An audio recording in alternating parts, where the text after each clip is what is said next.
Hello दोस्तों, नमस्कार। स्वागत है आप सभी का आपके अपने परिवार, आपके अपने यूट्यूब चैनल एवी क्लासेस में। दोस्तों ठीक है, जैसा कि यह चैनल आपको नेट जेआरएफ का साधन माध्यम दे रहा है।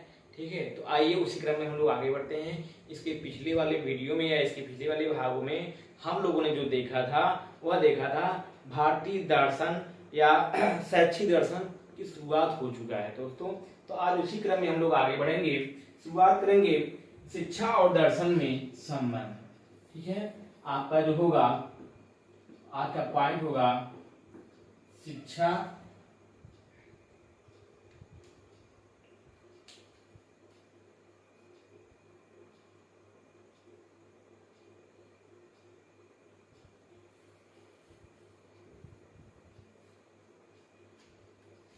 आज का जो पॉइंट होगा आपका शिक्षा और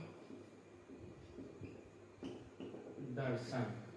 ठीक है, इन दोनों में क्या संबंध है, इन्हीं पे आज चर्चा होगी, बातचीत होगा और इसी पे हम लोग बातचीत करेंगे, चर्चा करेंगे और आगे बढ़ेंगे।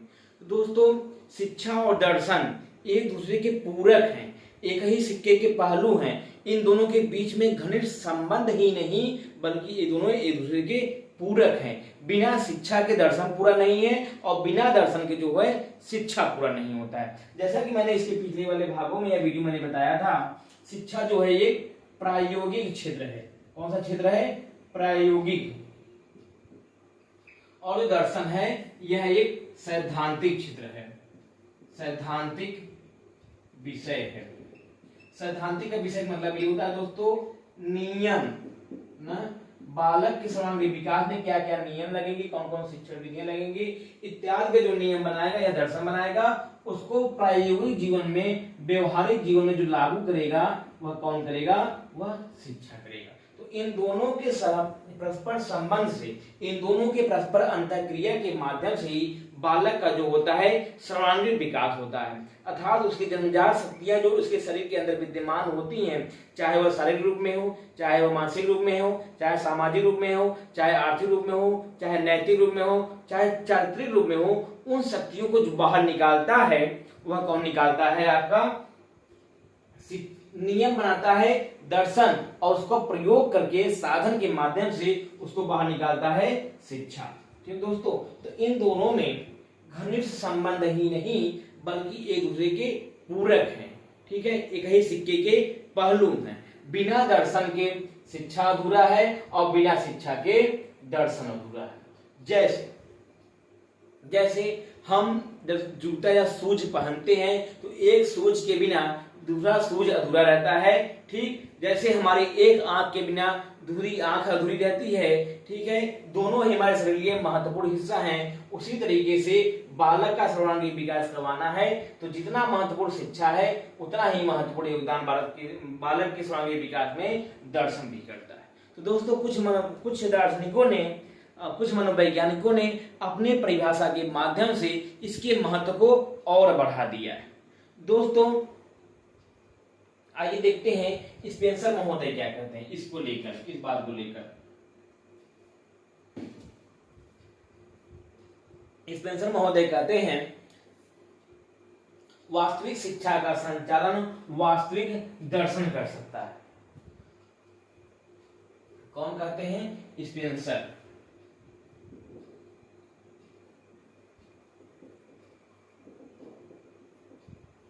वास्तविक शिक्षा का संचालन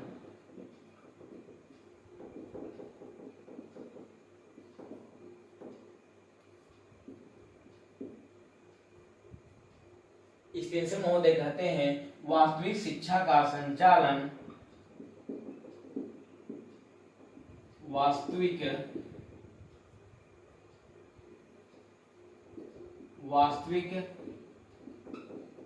दर्शन ही कर सकता है, दर्शन ही कर सकता है।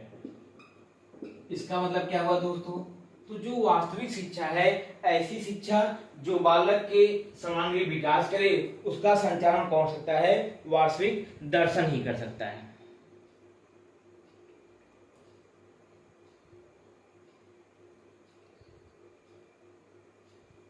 ठीक है, इसके अलावा एक महान दार्शनिक मनोवैज्ञानिक हैं हर्बर्ट, उनकी परिभाषा क्या है?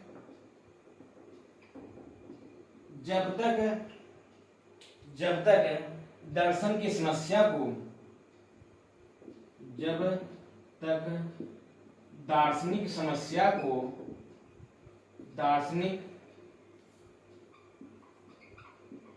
जब तक दार्शनिक समस्या को व्यवहारिक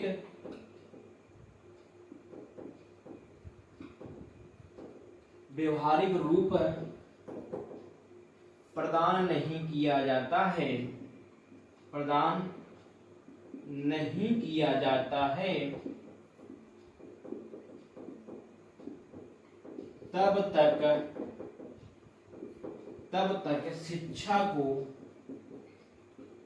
तब तक शिक्षा को चैन नहीं आता है। ठीक, ये कुछ दो मनोवैज्ञानिक हैं, एक दार्शनिक और हैं, उनके अनुसार भी हम परिभाषा को देखते हैं वो क्या कहते हैं। तो दोस्तों जो अगले दार्शनिक हैं वो है एडम्स महोदय। ठीक है, उनको क्या कहते हैं? शिक्षा दर्शन का कौन है? Adams, John Adams. ये कहते हैं शिक्षा दर्शन का क्रियात्मक पहलू या क्रियात्मक रूप है। शिक्षा दर्शन का क्रियात्मक रूप है। ठीक है, तो ये कुछ दार्शनिकों, कुछ मनोवैज्ञानिकों के अनुसार, कुछ शिक्षा शास्त्रों, शिक्षा के वैज्ञानिक, शिक्षाविदों के अनुसार हम लोगों ने परिभाषा देखा। स्पेसन महोदय क्या कहते हैं? स्पेसन महोदय कहते हैं वास्तविक शिक्षा का संचालन वास्तविक दर्शन ही कर सकता है और कोई नहीं कर सकता है। ठीक है, शिक्षा में क्या होगा? शिक्षण विधि क्या होगी आपकी, शिक्षण पाठ्यक्रम क्या होगा, शिक्षण सहायक सामग्री कैसी होनी चाहिए, एक अध्यापक को बालक के कौन सा पाठ्यक्रम पढ़ाना चाहिए इत्यादि संचालन करता है वह दर्शन करता है। दर्शन में जैसे आप लोगों ने रूसो की बात सुनी होगी ना। रूसो जी क्या कहे थे कि प्रकृति को, बालक को प्रकृति की गोद में स्वतंत्र छोड़ दिया जाए, प्रकृति उसका स्वयं विकास कर देगी। कुछ लोग कहते हैं, कुछ दार्शनिक कहते हैं कि जो बालक है वह बाल केंद्रित शिक्षा होनी चाहिए, अर्थात सब कुछ बालक पे छोड़ दीजिए। ठीक है, कुछ दार्शनिक कहते हैं, कुछ दर्शन के क्षेत्र कहते हैं कि जो विद्यालय है, जो अध्यापक है उनको वर्गीकृत दिया जाए, शिक्षक के लिए शिक्षा दिया जाए इत्यादि चर्चा पर चर्चा होती है, वह दर्शन में होता है और उसको व्यवहारिक जीवन में कौन प्रयोग करता है? आपका शिक्षा करता है। हर्बर्ट क्या कहते हैं? जब तक दार्शनिक समस्या को व्यवहारिक रूप प्रदान नहीं किया जाता है तब तक शिक्षा को चैन नहीं आता है। ठीक है, ये कौन कहते हैं? हर्बर्ट महोदय कहते हैं। दार्शनिक समस्या मतलब क्या है? दार्शनिक समस्या में यह है कि जो दर्शन होता है वह सत्य की खोज करता है ना, कि संसार क्या है, ब्रह्मांड क्या है, ब्रह्मांड में जो मनुष्य है उसका क्या अस्तित्व है, उसका अंतिम लक्ष्य या उद्देश्य क्या है ना, इत्यादि को जो खोजता है वह कौन है? दर्शन है। ठीक है, लेकिन खोजने का माध्यम और जो साधन है वह कौन बताएगा? वह शिक्षा बताएगा। अगला है एडम्स। शिक्षा दर्शन का क्रियात्मक रूप है। मैंने यहाँ पहले बता दिया था, दर्शन जो होता है सैद्धांतिक नियम कानून बनाता है, उसको अपने व्यवहारिक रूप में जो अपनाता है वह शिक्षा है। तो कुछ मनोवैज्ञानिकों के अनुसार हम लोगों ने देखा शिक्षा और दर्शन के बीच में क्या क्या संबंध है ना। जैसा कि हम लोग जानते हैं और देख भी लिया कि बिना शिक्षा के दर्शन अधूरा है और बिना दर्शन के शिक्षा अधूरा है ना। दोस्तों आइए आगे बढ़ते हैं।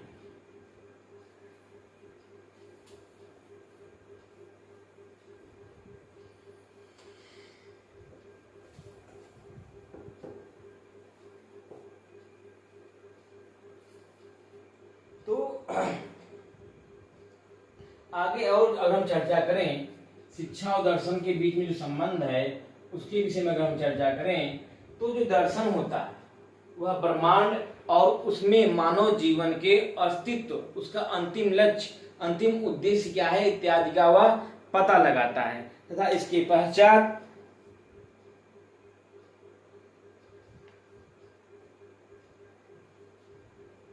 ठीक है। दर्शन क्या है? जो यह दर्शन है, जैसे मान लीजिए यह आपका ब्रह्मांड हो गया। क्या हो गया? यह ब्रह्मांड हो गया। ब्रह्मांड का पता लगाता है, ठीक है। ये आपका क्या हो गया? ब्रह्मांड हो गया। अब इसमें जो यह मनुष्य है, ब्रह्मांड के बीच में क्या है? यह जो मनुष्य है, मनुष्य, ब्रह्मांड के बीच में मनुष्य क्या अस्तित्व है, क्या अस्तित्व नहीं है, इसकी कौन व्याख्या करता है? दर्शन इसकी जो है व्याख्या करता है, ठीक है। और मनुष्य का अंतिम उद्देश्य या लक्ष्य क्या होना चाहिए, यह कौन निर्भर करता है? यह दर्शन निर्णय करता है। लेकिन उस लक्ष्य को पाने के लिए, कुछ उद्देश्य को पाने के लिए जो साधन बताएगा, जो माध्यम बताएगा, वो कौन बताएगा? वह आपका शिक्षा बताएगा। साधन वह माध्यम कौन बताएगा? शिक्षा बताएगा, ठीक है।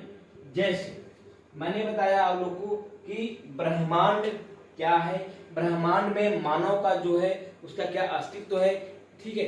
मानव का जो अंतिम उद्देश्य क्या है, अंतिम लक्ष्य क्या है, इत्यादि जो व्याख्या करता है वो कौन करता है? दर्शन करता है।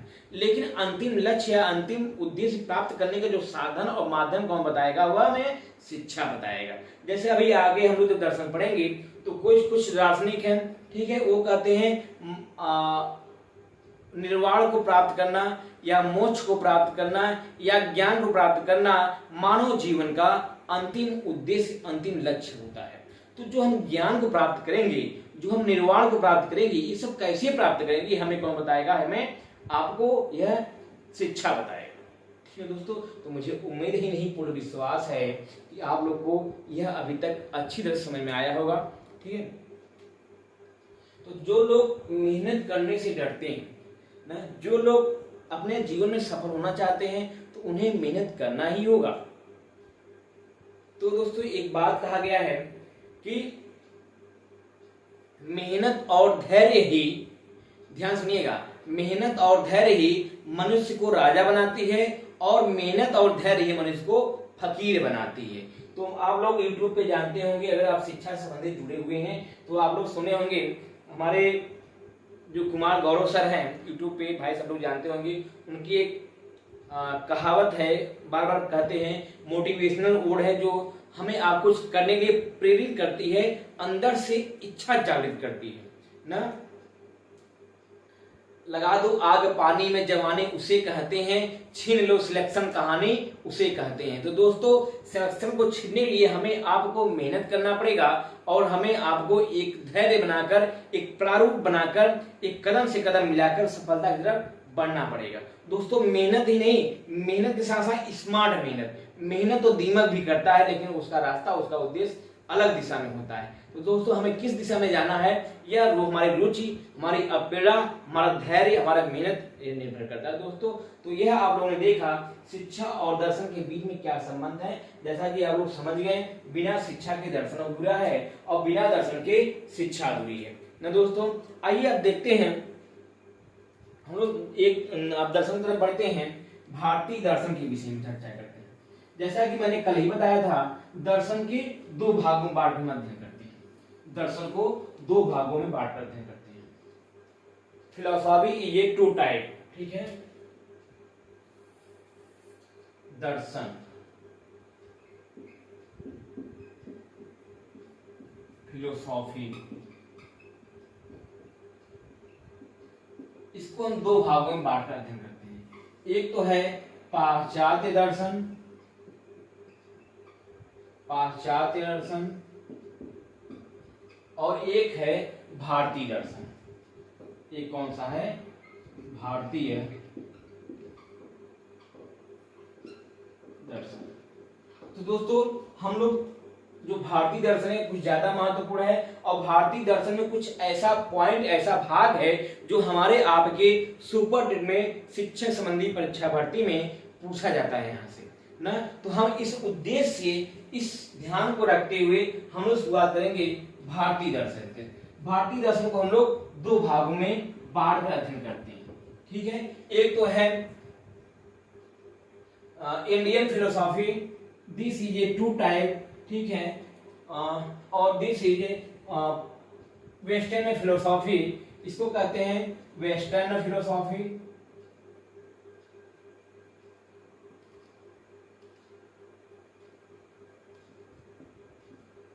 और this is a Indian philosophy.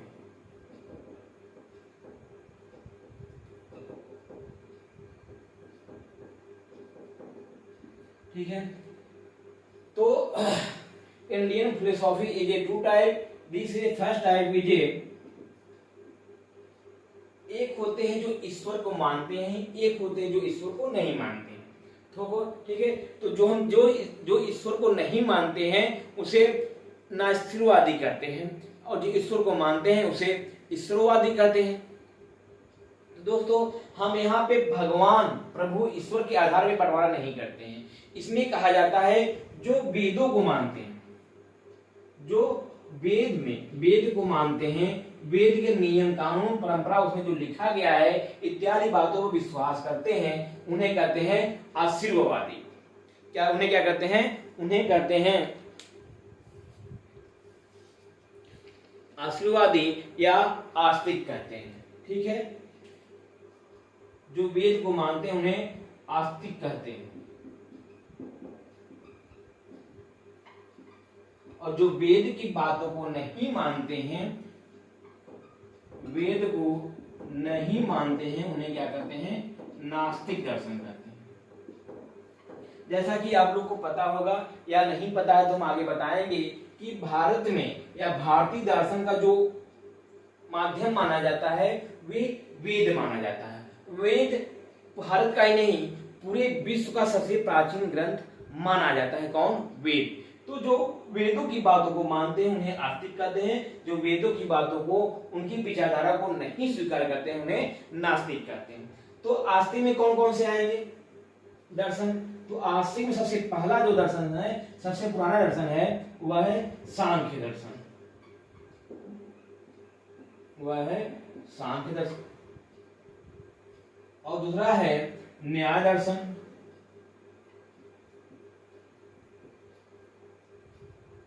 और तीसरा है मीमांसा दर्शन। मीमांसा दर्शन, ठीक है। अब सांख्य दर्शन को दो भागों में बांटते हैं हम लोग। सांख्य दर्शन को दो भागों में बांटते हैं। सांख्य दर्शन दो भागों में बांटने वाला जो पहला है वह तो सांख्य दर्शन ही है, सांख्य दर्शन। और यहां पे जो दूसरा है वह है योग दर्शन, ठीक है। और न्याय दर्शन को भी दो भागों में बांटते हैं। न्याय दर्शन जो पहला है वह तो न्याय दर्शन ही है, न्याय दर्शन। और जो दूसरा है वह है वैशेषिक दर्शन, वैशेषिक दर्शन।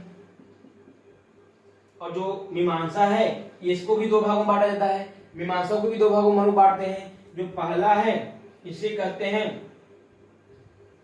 पूर्व मीमांसा, जो पहला है इसे बोलते हैं हम लोग पूर्व मीमांसा। और जो दूसरा है इसे बोलते हैं वेदांत। इसे क्या बोलते हैं? इसे वेदांत बोलते हैं। ठीक दोस्तों, तो इस तरीके से हम लोगों ने सांख्य दर्शन को दो भागों में बांटा।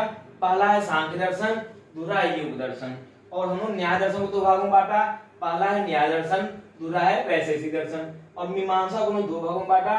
पहला है पूर्व मीमांसा, दूसरा है उत्तर मीमांसा या इसे वेदांत कहते हैं। और आइए देखते हैं नास्तिक को, जो वेदों की बातों को नहीं मानते हैं। तो ठीक है, इसमें जो पहला हम लेते हैं वह आपका है बौद्ध दर्शन।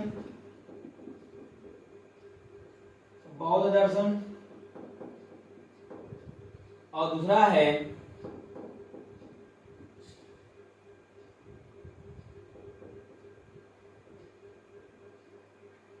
जैन दर्शन। दूसरा है जैन दर्शन और तीसरा है चार्वाक दर्शन। चार्वाक दर्शन ना। तो इस तरीके से हम लोगों ने देखा कितने दर्शन आस्तिक हैं, कितने दर्शन नास्तिक हैं। तो दोस्तों मुझे उम्मीद है कि आज का वीडियो आप लोग को पसंद आया होगा। अब इसकी अगले वाले वीडियो में हम शुरुआत करेंगे सांख्य दर्शन। जो पहला है सांख्य दर्शन शुरुआत किया जाएगा, जो नेट जेआरएफ में प्रत्येक वर्ष अगर पुराना पेपर उठा के देखेंगे तो यहाँ से प्रश्न जरूर पूछा है दोस्तों। तो आज के लिए हमें आज्ञा दीजिए। आप सभी का बहुत बहुत धन्यवाद। नमस्कार।